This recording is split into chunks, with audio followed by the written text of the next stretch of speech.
നമസ്കാരം. 2026 ഭാഗ്യം വന്നു ചേരാൻ പോകുന്ന നക്ഷത്രങ്ങൾ ഏതൊക്കെയെന്ന് നമുക്ക് നോക്കാം. ചില അനുകൂല ഗ്രഹമാറ്റങ്ങൾ കൊണ്ട് ഈ നക്ഷത്രക്കാരുടെ ജീവിതത്തിൽ പല മാറ്റങ്ങളും വന്നു ചേരും. ഓരോ വർഷം കഴിയുമ്പോഴും നമുക്കറിയാം നമ്മുടെ ജീവിതത്തിൻ്റെ നിലവാരം മാറി മറിയുന്നത്. ചിലരുടെ ജീവിതം പെട്ടെന്ന് തന്നെ ഉയർച്ചയിൽ എത്തുന്നു. എന്നാൽ ചിലർ എത്ര പരിശ്രമിച്ചിട്ടും മുന്നോട്ട് എത്താറില്ല. താൻ പാതി ദൈവം പാതി എന്ന് പറയാറുണ്ട്. സ്വന്തം ചെയ്തു തീർക്കാനുള്ള കാര്യങ്ങൾ യഥാസമയം ചെയ്ത് മുന്നേറാൻ നമ്മൾ ശ്രമിക്കേണ്ടതാണ്.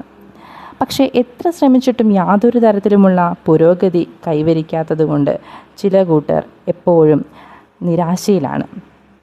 അങ്ങനെ സ്വയം അനുഭവപ്പെടുന്നവർ തീർച്ചയായും ജാതകം വേണ്ട വിധത്തിൽ പരിശോധിച്ച് ഇപ്പോഴത്തെ ഗ്രഹനില മനസ്സിലാക്കുകയും അതിനു വേണ്ട പരിഹാര മാർഗങ്ങൾ ചെയ്യേണ്ടതുമാണ്. ഇനി ഏതൊക്കെ നക്ഷത്രങ്ങളാണ് ഈ വർഷം ഭാഗ്യം വന്നു ചേരാൻ പോകുന്നത് എന്ന് നമുക്ക് നോക്കാം. പഠനം, സാമ്പത്തികം, വിവാഹം അല്ലെങ്കിൽ എന്തെങ്കിലും ബിസിനസ് സ്റ്റാർട്ട് ചെയ്യാൻ ഉദ്ദേശിക്കുന്നതുണ്ടെങ്കിൽ ഈ നാളുകാർക്ക് അനുകൂലമായ സമയമാണ് ഇപ്പോൾ.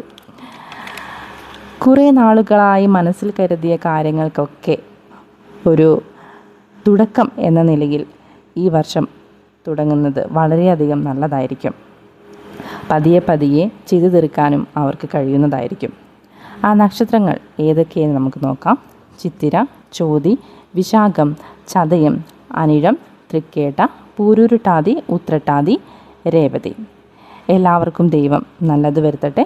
നിങ്ങളുടെ വിശ്വാസം നിങ്ങളെ രക്ഷിക്കട്ടെ. Thank you all.